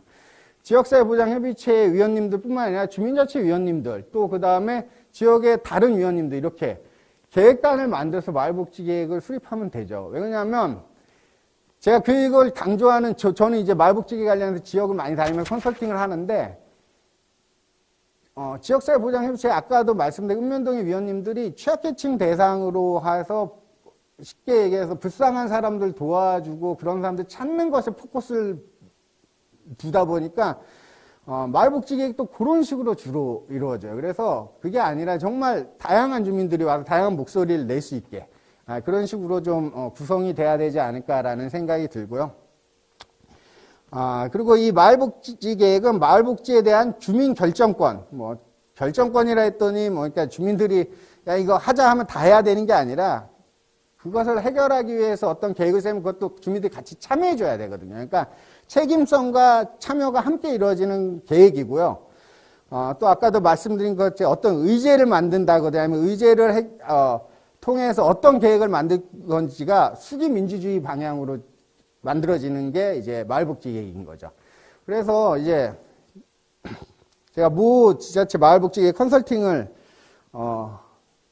제가 지역마다 한 시군구마다 한 두 개 뭐 이렇게 해봤는데 한 지역은 이제 농촌 지역이었어요. 그랬더니 어떤 일들이 벌어지냐면 이제 주민자치분들이랑 지역사회 보장협의체 위원들이 있는데 이제 대부분 회장님 이런 분들 협의체 위원장님 이런 분들이 나이 드신 분들이잖아요. 그러니까 그분들이 또 뭐 이렇게 말하면 싹 이렇게 수렴하는 방식이 되더라고요. 그래서 제가 다 계급장을 떼버렸어요. 그리고 저기 위원장님이랑 회장님들 말하지 말라고. 왜 그러냐면 다 그러면 그렇게 그분들이 하는 말을 따라 하거든요. 그러면 그렇게 가자라고 하거든요. 그게 아니라 우리 지역의 문제를 각자 진짜 논의하고 그것을 어떻게 해결할 것인가 계획 세우고 그리고 그걸 실천하는데 같이 참여하는 그게 필요한 거거든요. 해서 그런 수기민주주의를 지향하는 계획이다라고 말씀을 드리고요. 이 동해 이제 공무원들은 마을복지 계획 이렇게 되면 이제 두려워하세요. 우리 바빠 죽겠는데 또 뭔가 하라고 이렇게 중앙정부에서 또 하는구나. 근데 이거는 행정은 지원하는 거예요. 행정이 다 해볼 아까 같이 제가 특화사업 같이 이 리스 찾아가지고 주민들한테 내놓고 이러면 자기 일이 되잖아요, 사실은. 그런데 그게 아니라 주민들을 모아만 주는 거죠. 모아고 니네들끼리 얘기를 치고받고 해. 이렇게 하면 지원하는 거거든요. 심지어 저는 그 마을복지계획 할 때 저는 사업계획서라는 용어보다 활동계획서를 하는데 활동계획서도 주민들이 쓰게 했어요. 그러니까 사실은 행정의 분들은 서포트만 그냥 해주면 되는 거예요. 그거 잘 만들고 잘 만들겠어요. 우리가 처음 하는 거 누구나 잘 할 수 없어요. 그거는 그냥 그분들 경험하게 함으로써 그분들이 유사한 다른 것들, 특화 사업이든 뭐든 할 때 그런 방식으로 하고 그런 경험들이 쌓이면 역량이 성장할 것이다 이렇게 믿는 거죠. 그러면서 주민들 간의 이런 합의와 협력 과정을 통해서 또 주민들 간의 신뢰를 형성하는 계획이다라고 이렇게 말씀드릴 수가 있습니다. 예. 마을복지계획과 관련해서 조금 더 말씀을 드리자면 이게 마을복지계획은 사실은 매뉴얼도 없어요. 그래서 지역의 공무원들이 아주 죽으려고 하죠. 왜냐하면 우리가 전통적으로 일하는 방식이 매뉴얼 갖고 매뉴얼 딱 이렇게 찾아보면서 일을 해야 되는데 그게 없으니까. 근데 행안부에서도 그래서 매뉴얼 만든 작업을 하려고 했는데 저와 이제 몇몇 이런 그 관련돼서 마을복지계에 관련된 분들이 야, 매뉴얼 만들면 우리 200 몇 개죠? 우리 지자체가 200 몇 개 지자체가 똑같은 마을복지계 만든다. 그렇게 하지 말고 안내서로 만들어서 최소한 몇 가지 원칙이라든지 이런 것들만 설명하고 또 사례들만 소개하는 식으로 하자라고 이렇게 해서 아마 올해는 안내서가 이제 배포가 될 거예요.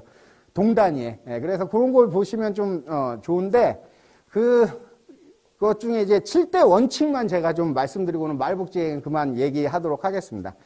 마을복지계획의 7대 원칙은 지역성, 다양성, 자발성, 주체성, 협력성, 수기성, 실천성이에요. 제가 여태까지 한 얘기들이 다 담겨져 있겠죠. 지역성은 뭐냐? 마을이나 읍면동 단위에서의 특성을 적극적으로 반영해서 그 지역의 읍면동 단위에서의 복지 수요나 공급들, 그 다음에 성향 차이, 욕구 차이 이런 것들을 지역적인 차이를 고려해서 마을복지계획이 수립돼야 된다라고 이야기를 하는 거고요. 다양성은 지역사회보장협의체 위원들만이 아니라 다양한 주민들이 참여하고 그 다양한 주민들의 의견이 발현되게 해야 되는 게 다양성의 원칙이고요. 자발성은 행정의 요청에 대응하기보다는 지역 변화를 위한 자발적인 주민들의 참여가 필요하다라는 거죠. 대부분 이제 이런 뭐 계획단이나 이런 데 참여하시는 분들이 보통 동에서는 어쨌든 해야 되니까 요청을 하거든요. 우리 이거 해야 되는데 좀 와서 해주세요. 그게 아니다라는 거. 내가 우리 지역사회 변화시키겠다라는 건 자발적인 참여, 주체적인 참여 의식이 있어야 된다라는 거죠. 그리고 주체성은 그러한 주민이 주도하고 주민이 주체성을 갖는 참여를 이야기하는 거고요. 협력성은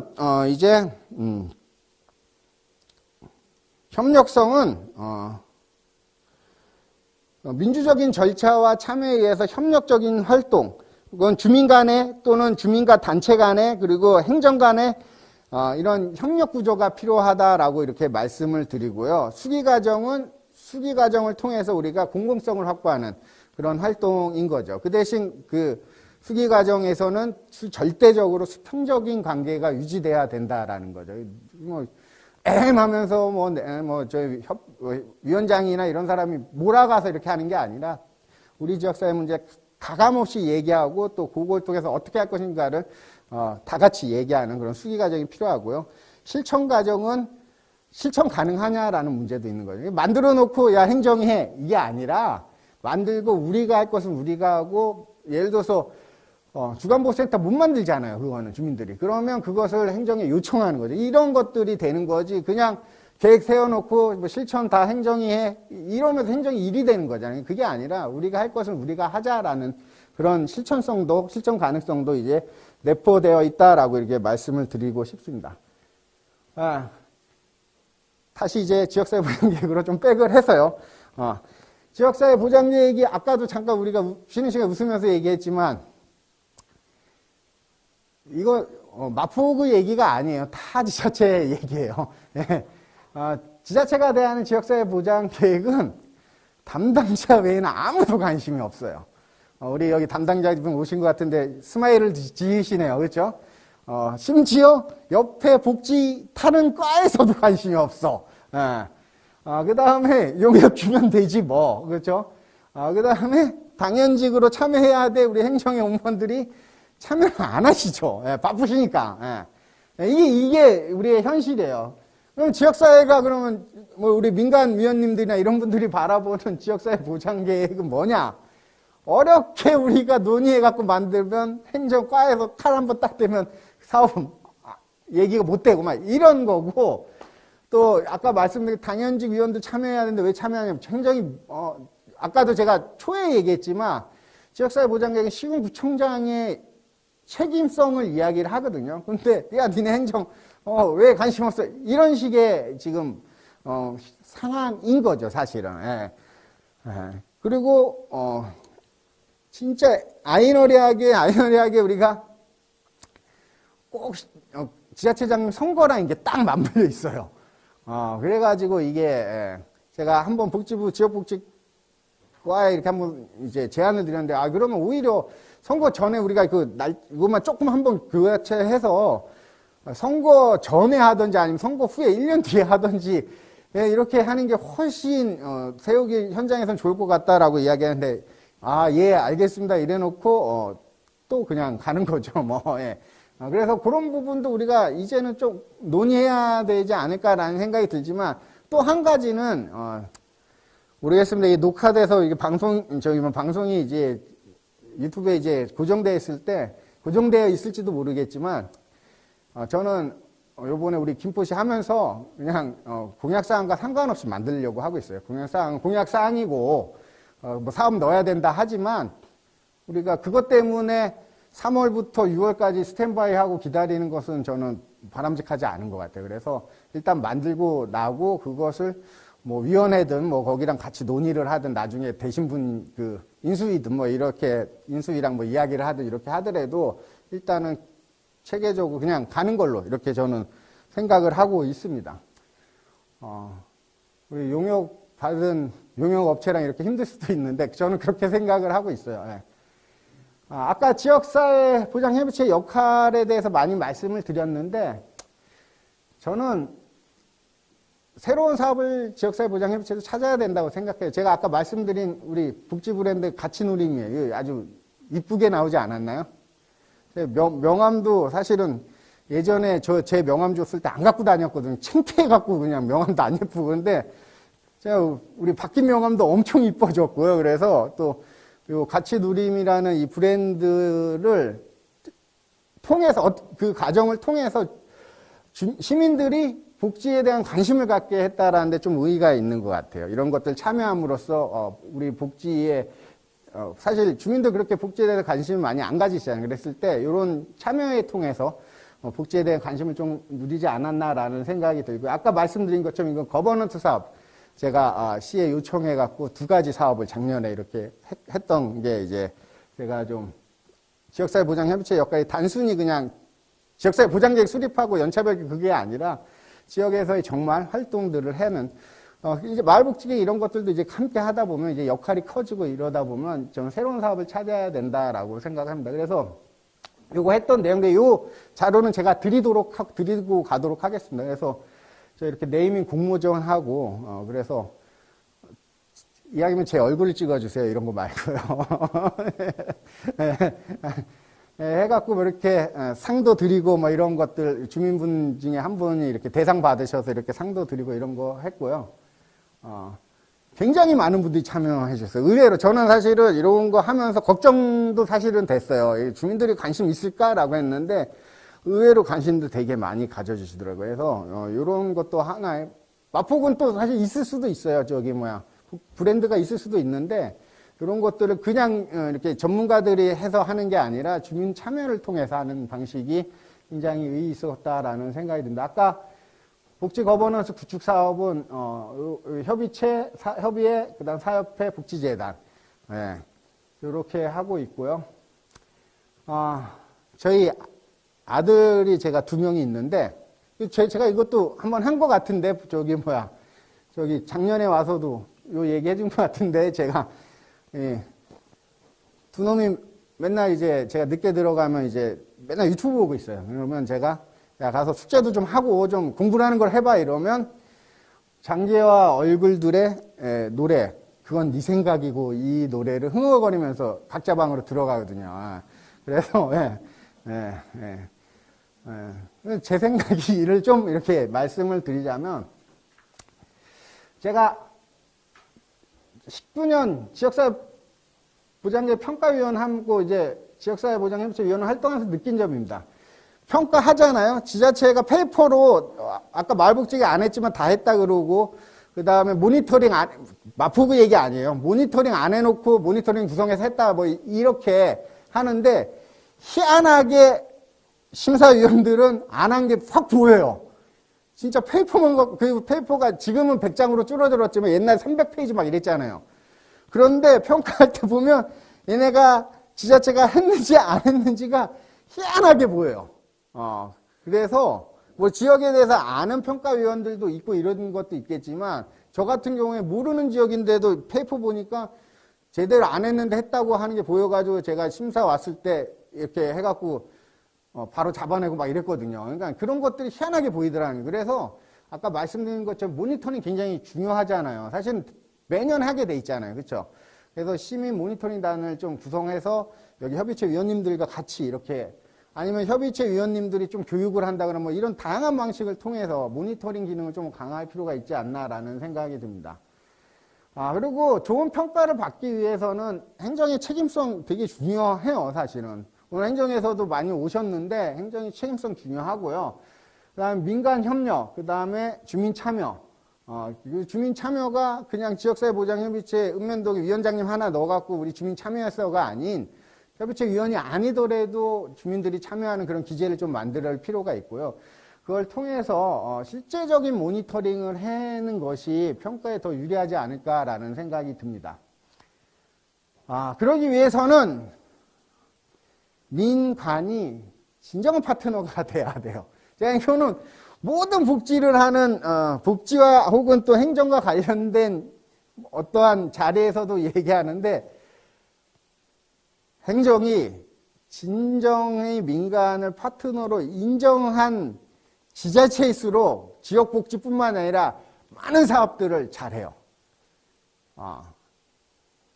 제가 여기 오면서 마포는 잘하고 있다라는 얘기를 들어서 이렇게 얘기를 감히 하는 거예요. 마포는 민간 영역이랑 행정이랑 파트너십이 굉장히 잘 되고 있고, 근데 기계적으로 잘하는 게 아니라 정말 우리 민간을 못 믿고 이런 게 아니라, 민간이 우리 일을 해주는 이게 아니라 이분들과 함께 지역사회를 더 좋은 지역사회를 만들겠다라는 생각을 가지시고 진정한 파트너로 대하셔야 된다라고 저는 보고 있어요. 그리고 또 하나는, 그러기 위해서는 주민들이랑 민간이 자발적으로 참여해야 돼요. 오늘도 여기 오신 분들 아마 우리 간사님이 전화해갖고 몇 명 안 오니까 꼭 와주셔야 돼요. 이런 전화 받고 이렇게 마음이 좋으셔서 이렇게 오신 분들일 거라고 생각을 합니다. 그리고 지금 온라인으로 31명분이 보고 계신데, 틀어놓고 계신데, 그분들도 아마 요청하셨을 거예요. 근데 그게 아니라 정말 우리가 지역사회를 변화시키고 더 나은 마포구를 만들기 위해서 자발적으로 이제 참여를 해야 된다라고 이렇게 말씀을 드릴 수가 있습니다. 그걸 통해서 우리가 지역복지가 발전하고 있다, 발전한다 라는 그 믿음을 꼭 가지시고, 제가 전국의 지자체에 엄청 많이 다니거든요, 사실은. 그랬을 때 잘하는 지자체는 요 두 개가 잘 되는데, 그분들이 더 훌륭해서, 그분들이 지식이 더 많아서, 그분들이 뭐 자원이 더 많아서가 아니라 이 두 개가 잘 되는 지역이 결국에는 지역복지가 발전하더라. 이래서 꼭 우리 마포구가 지금도 잘하고 계시지만 이러한 마음가짐으로 꼭 해주시기를 부탁드리면서 오늘 강의 마치도록 하겠습니다. 예, 감사하고 15분 남았는데 어떻게 질문을 하고 갈까요? 아니면 끝낼까요? 예. 질문 있으신 분은 뭐 그럼 질문 해주시면 제가 아는 한에서 답변 드리고, 우리 온라인에서도 질문을 해주실 분들은 질문을 해주시면 좋을 것 같아요. 예.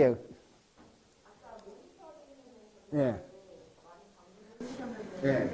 제가 지역사회보장에 전문가인데 사실 저밖에 관심이 없는 것 같아요. 제가 모니터링에 대해서 굉장히 사실 고민을 했는데, 민간위원들 모니터링 할 때 어떻게 특별하게 좀 효과적인 방식으로 그분들에게 모니터링을 할 수 있는 방법이 있을지. 왜냐하면 민간분들에게 검토하고 드리는 자료가 사실 너무 많고 방대하잖아요. 근데 그 방대한 자료를 그분들에게 어떻게 효과적으로 전달을 해서 압축적으로 그분들이 그 내용을 보고 이 지역사회보장 계획에 대한 내용을 평가를 해주실 수 있을지 사실 굉장히 저도 고민을 많이 했거든요. 근데 현실적으로는 그 검토해야 될 자료가 너무 많다 보니까 그분들한테 본인들의 시간이 이렇게 할애해서 어떻게 해달라고 말씀을 드리기가 어려워서 혹시라도 좀 다른 지자체나 그 기관들에서 그 효과적으로 모니터링을 한 방법을 소개시켜 드릴 수 있을지. 그 모니터링 하기 전에 모니터링 단에 대한 교육을 사실 할 필요가 있고요. 그 사실은 우리 분과위원님들이나 실무위원님들이 할 경우가 되게 많잖아요. 근데 우리 위원님들도 뭘 모니터링 하는지, 모니터링 왜 하는지 이해를 못 하시는 분들도 굉장히 많으세요. 그래서 모니터링과 관련된 좀 계획을, 그러니까 교육 계획이라든지 이런 거를 잡으시고 또 하나는 이분들이 워낙 바쁘시니까 저는 그래서 상시적인 정책에 대한 시민 모니터링단을 좀 만들어서 그분들 교육시켜서 복지계획이라든지 사회보장계획이라든지 뭐 다른 것들을 같이 할 수 있게 이렇게 조금 지역 주민들을 하는 방법도 또 있지 않을까라는 생각을 갖고 있고요. 그러니까 지금 마포복지재단이 생긴 지가 얼마 안 돼서 근데 마포복지재단이 그 역할을 좀 해야 되겠죠. 그 교육이라든지 아니면 모니터링 단 구성해서 그런 분들 운영이라든지 뭐 이런 것들을 마포복지재단은 좀 할 수 있지 않을까라는 생각이 저는 좀 들거든요.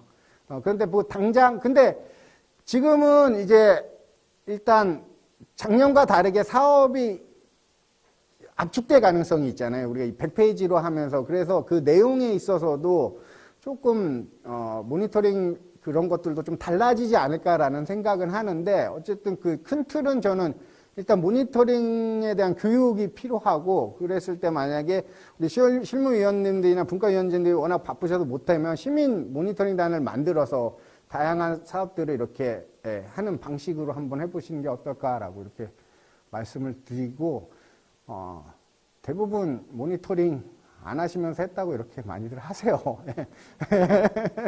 예. 또 혹시 질문 있으신 분? 그러면 좀 일찍 제가 끝내기로 했으니까 질문 뭐 온라인에서 없으시면 끝내도록 해도 될까요? 온라인 없으시죠? 예, 그러면 오늘 뭐 여기서 마치도록 하겠습니다. 예, 장시간 들어주셔서 감사합니다. 예, 마치도록 하겠습니다. 예.